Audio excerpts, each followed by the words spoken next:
Speaking in the very room where the hearings to impeach him began, Donald Trump this week declared the state of the American Union stronger than ever. A speech traditionally used by American presidents to appeal for bipartisan unity on ambitious political aims became nothing short of an election rallying cry as the president took credit for what he called the Great American Comeback. Many of his listeners will have found themselves pondering the Democrats' chances of making a comeback after this week's chaotic primary election in Iowa. Our topic today, U.S. election year. Is Trump unstoppable?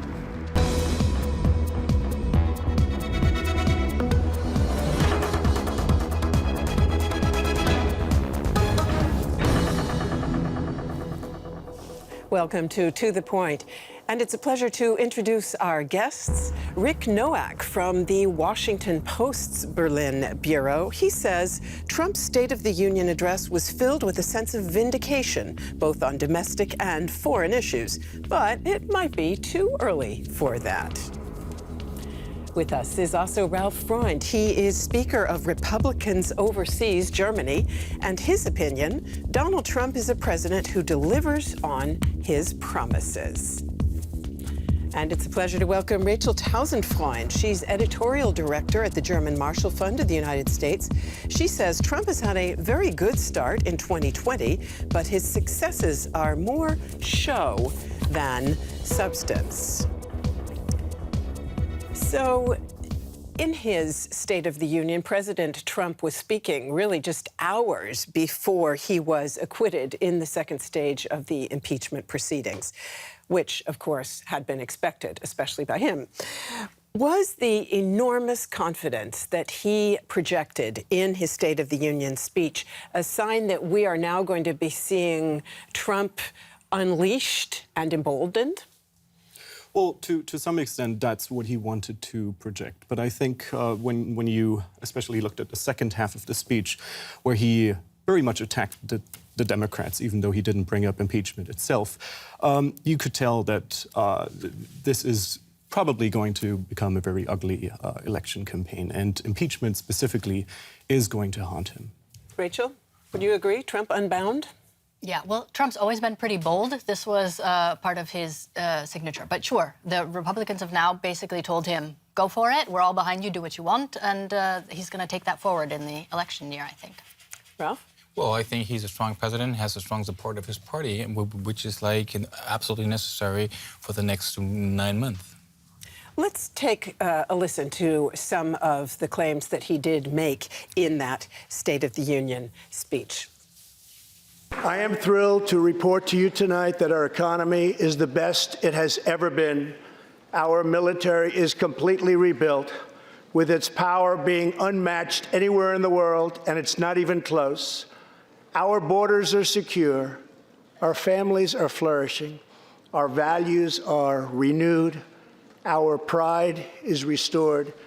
And for all of these reasons, I say to the people of our great country, and to the members of Congress, the state of our union is stronger than ever before. So you said it might be too early for this sense of vindication that he displayed. When you listen to that list of claims made just there, where would you say time will in fact wind up proving the president wrong? Well, there could be a number of issues that could be coming up during this year. One of them is certainly or his comments on the so-called Islamic State.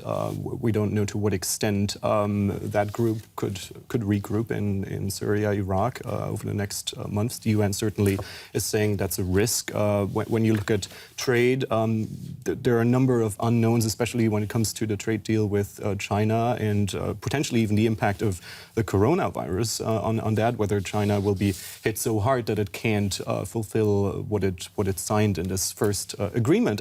So there are a number of issues, North Korea as well, or sort of the fears in Europe that he might still trigger a trade war or some dispute with the Europeans as well.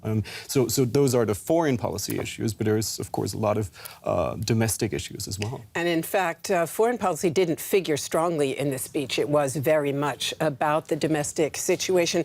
Rachel, you say President Trump's successes are more show than substance, but isn't it true that the economy is flourishing and that unemployment is as low as it's been in decades?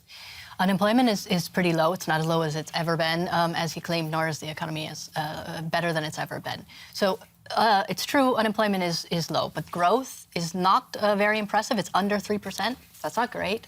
And growth, particularly in the manufacturing sector, which is important in places like Michigan, where I'm from, that's really slow. It's in fact undergoing what they call a technical recession. So the success is pretty superficial. If all you care about is the stock market, then yes, the economy looks great. But if you care about sort of middle income, actual household income, it's a pretty superficial success, and it's tenuous. Ralph, let's drill down on a couple of those economic factors. President Trump actually promised 4% growth when he came into office. As you'll remember, as Rachel just reminded us, it's now just above 2%.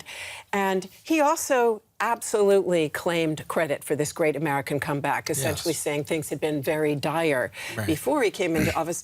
The fact is, the growth trend started under President Obama, and the growth rate was actually higher under Obama, wasn't it? Well, first of all, there's a basis effect, because we had a lower level, because it was easier, to increase the numbers. But me, as an economist, I have to tell you, if I flip back 4 years ago, they claim when Trump gets elected, the stock market is going to tumble, the economy is going to crash, the trade war is going to happen. Nothing happened. We have more trade, we have a higher GDP, a gross domestic product, we have a lower unemployment rates. It's fabulous. Now I have to argue, well, it's still growth, but now there's a quality of growth. So I think we're talking about two different issues. But also on trade, for example, the aluminum and steel tariffs. Ford company in Michigan would disagree with you. That was a painful It's got to hurt. It's got to hurt, but it hurts more our trade partners who do unfair trade. Small farmers in the Midwest would also disagree. He announced that before he got elected. One of the few presidents who told, listen, it's going to hurt you, but in the long run, you're going to benefit. He told his voters the truth. Let me ask you, Rick, to come in also on trade policy, because the president said in the State of the Union quite explicitly that his trade policy, his trade war with China was responsible for job growth. Would you say that is true? Well, in fact, it has caused a lot of damage and nightmares to a lot of people. It's currently not clear if it's going to lead to the sort of growth he has predicted. I think so far that trade war has mainly been damaging. It could be an advantage that now he has reached some sort of first agreement. But certainly it hasn't contributed to growth to have a trade war happening. Ralph, if we look at sectors like steel, Rachel mentioned it, steel prices went up quite dramatically after those tariffs were slapped on. There were some new jobs created in the sector, but economists are analyzing that the cost of each of those jobs was $900,000 because of the macroeconomic costs that the trade tariffs imposed. So how do you reconcile that? How does that match, you mean? Well, you got to invest. How do you sell me that as a benefit? Well, you got to invest before you earn. I mean, very simple as this. The damage to the overall economy because of unfair trade with China, with Southeast Asia in general, is much larger than the small sector of steel and aluminum.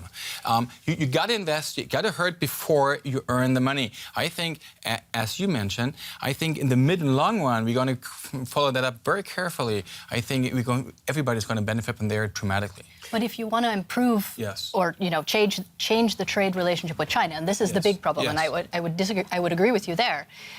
Isn't it kind of unclever to start a war with your allies who could be on the side of helping you change relationship with China? Well, me as a German who's even involved in such trade talks on the very low level at the AmCham Germany, I got to tell you, the Germans tend to go to Washington, whether it's George Bush Jr. or Obama or Clinton, and they all complain about this trade barrier, the tariffs, and nothing has happened. At some point, you have to start, and I think he did correctly. He's got to do it to Europe, and he has to also do the same thing to China. I think it's just fair. I think what's certainly accurate to say is that the Europeans have now seen that he isn't joking when he threatens trade wars, and I think that's certainly a real outcome of the whole. Indeed, they're quite concerned that he may be setting his sights on them next up. But let me take us to another sector, which is of enormous consequence for the upcoming election, and that's health care. Rachel, in that soundbite that we heard, the president talked about families flourishing. Would you say that that's true of middle-class families in regard to health care and especially insurance?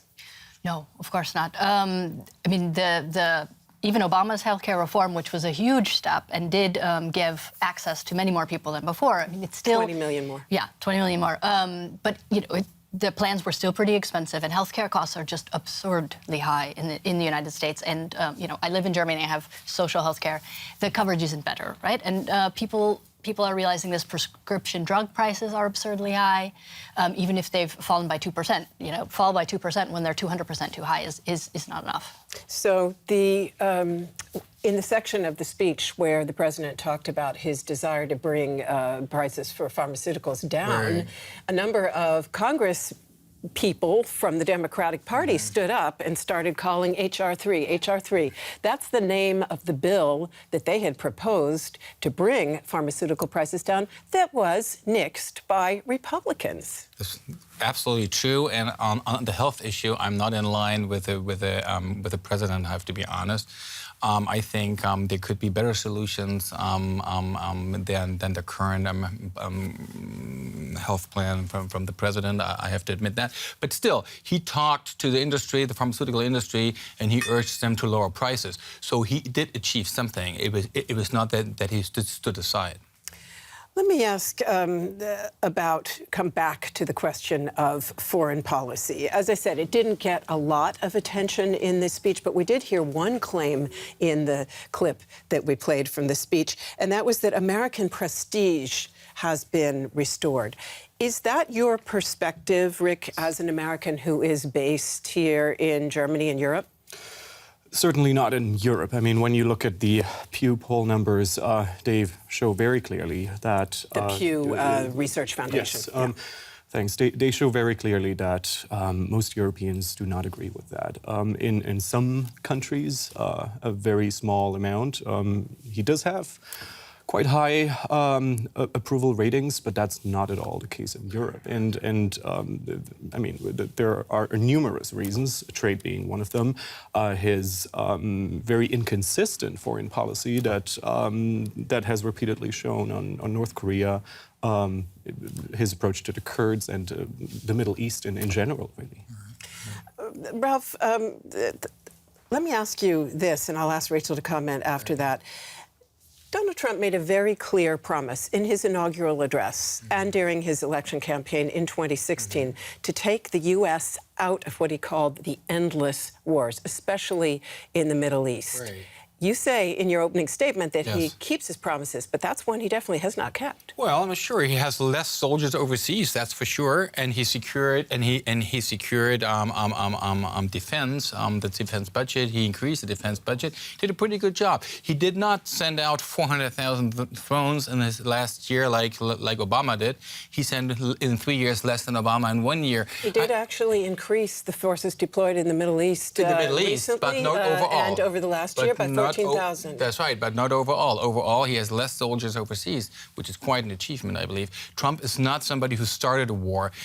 He got even blamed that he stepped back from the Kurds, so you cannot claim him as somebody who's aggressive. Rachel? Yeah, I mean, it's true. He didn't start any wars, but he's aggressive in small, symbolic ways without having a strategy behind it, right? This was, and you know, he got lucky with General Soleimani. That other people were scared that the strike on the Iranian general. But he's not pulling out of wars. He doesn't have a strategy to do it. His strategy is shoot a couple of rockets to have a symbolic effect. And I don't see anything beyond that. Do you think it matters to voters? I think it matters less to voters than a lot of other things, frankly. And the problem is voters also, they don't follow these issues that closely.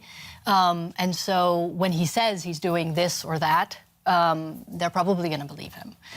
So the only thing, it would have to be a pretty dramatic shift, a lot more soldiers, or, for example, much higher casualty rates to have the same effect. Or a war with Iran. But or a war with Iran, which, I'm not even going to go there because we don't have that kind of time. But what I do want to talk about briefly before we start taking a look at some of the Democrats and whether they can actually put up a good fight, Rick, is the claim that the union is stronger than ever. Again, something we heard there in that clip. Doesn't the polarization that was on display on Tuesday night in the Capitol very much put the lie to that claim? That's true. That speech and the reaction by Nancy Pelosi was essentially it showed just how much the country is divided. And him celebrating his poll ratings, I mean, given the state of the economy and so on, they probably should be even higher. And the question is, why are they not? And if you ask African Americans, Asian Americans, whom he tried to reach out in this address, they'll tell you it's very much the other side of the coin, the immigration policies considered by his critics inhumane and other things that just aren't acceptable to them. Ralph, that was very much a speech to his base. Right. We actually heard the Republicans in the room get up and start shouting, 4 more years, 4 more years. Right. We saw him refuse to take the hand of the Speaker. Well, he didn't shake the hand of Vice President Pence also, so. Well, she reached her hand out. He didn't take it. At the end, then, she tore up her copy of the speech. Those are shocking gestures for me. I have to say, this is the highest level of polarization I have seen in my lifetime. Can the president win by energizing his base alone? Well, he did 4 years ago, but I think it'll go further. We had this before, that the polls were quite low and the outcome was quite high. Now even the polls are I'm pretty confident with the polls currently, and I think the outcome is going to be even higher. Because now he has a track record. He can prove what he achieved, and he delivered a lot of things. As we know, you might not like it and you might not appreciate it, but he delivered. I think he's a very convincing president. So polarization presents the Democrats with a major dilemma. To defeat Trump, they need a candidate who can mobilize their most passionate voters on the left. Or should they choose someone with broader appeal, possibly even to moderate voters with no party affiliation? This week's chaotic primary election in Iowa shows just how difficult that choice will be. The Iowa caucus's rising star, Pete Buttigieg. The only openly gay candidate, the 38-year-old mayor from South Bend, Indiana, is considered a centrist. Ready to bring change to this country. Joe Biden, former vice president under Barack Obama, is also a centrist candidate. The 77-year-old sets his hope on balancing the camps. We choose unity over division. And guess what? We choose truth over lies. It's the oldest candidate, Bernie Sanders, who's popular among young voters. The 78-year-old senator from Vermont calls himself a democratic socialist.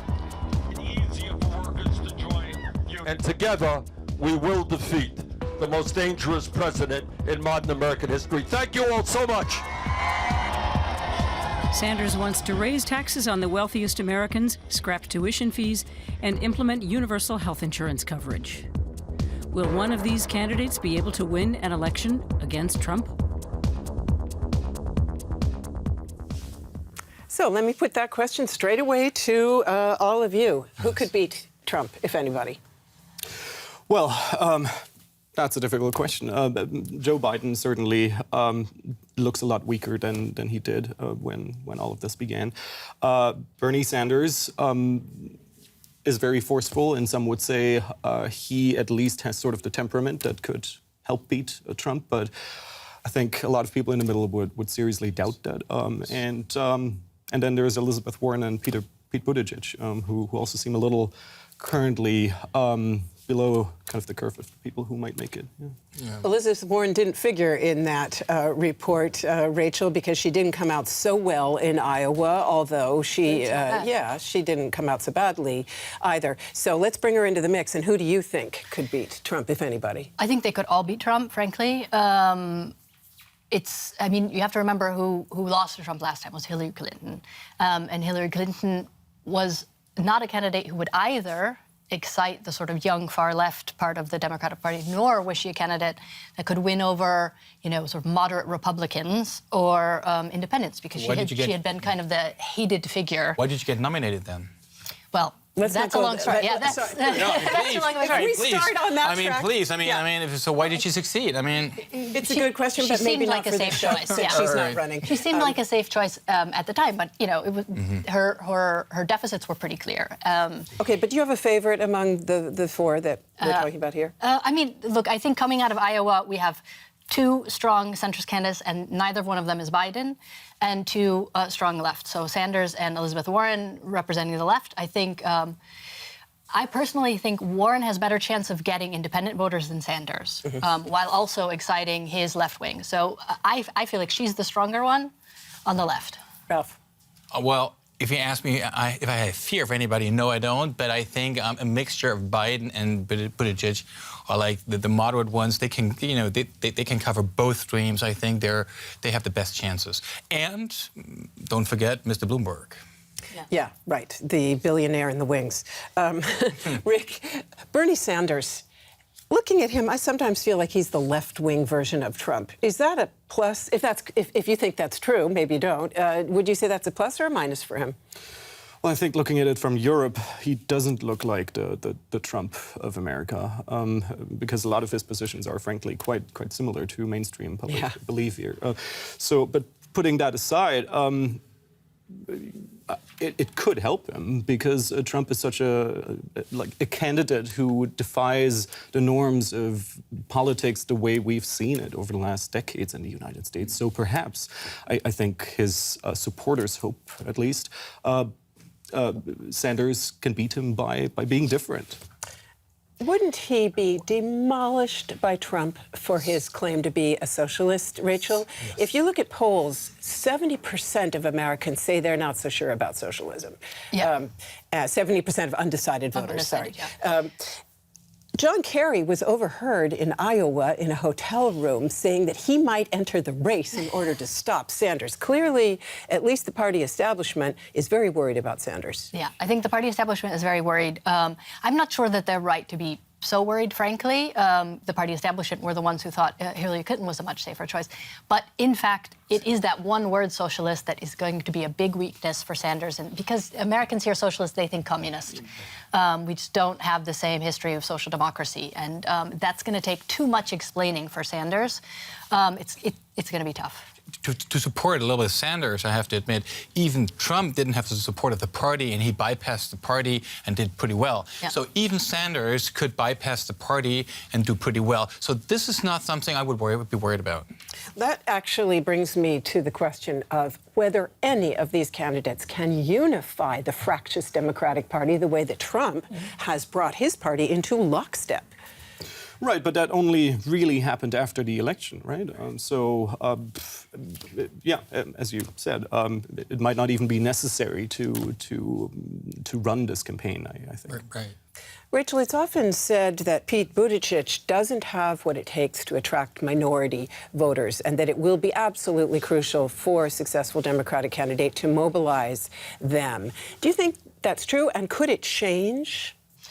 So the polls so far would indicate that is his big weakness, but it could change, right? A lot of minority voters, especially African American voters, they want to go with what's sure. So if Pete Buttigieg looks like he's a winner, then I think in the end they'll support him. But South Carolina is going to be an important primary to see. Yes, because Ohio is a pretty white state. New Hampshire as well. Yeah, New Hampshire is the next. As well, be a white state. So the check, if he can attract minorities, is not been proven yet. What difference, if any, and I'll ask you to be very brief, Ralph, if you would, do you think the impeachment process will make to those undecided voters? No. To the undecided voters. That's an old story. They want the outlook. They look at the economy, look at the financials. They look definitely at health insurance. That's going to be one of the big topics. I don't think impeachment is going to be a topic in 3 to 6 months. Rick, what could happen between now and November to change the equation, and I'm taking us back to our title, and stop this president who right now looks unstoppable? he himself probably, because he's been so unpredictable, and that's why a lot of countries, some dictators fear him, others don't. It's really himself. He can change the equation. Rachel? Yeah, I think either some kind of, chaos and scandal, which, we've already seen a few of these. None of them stuck so far. Yeah, or economy. I think, if something changes there, that's also going to be a problem for him. Right. Ralph, is he going to be elected again? Very hard, too far away to call. Yeah. I can't say it. He has good chances, better than last time, but if he wins, for sure, I can't call it right now. Okay. Thanks very much to all of you for being with us, and thanks to all of you out there for tuning in. See you soon.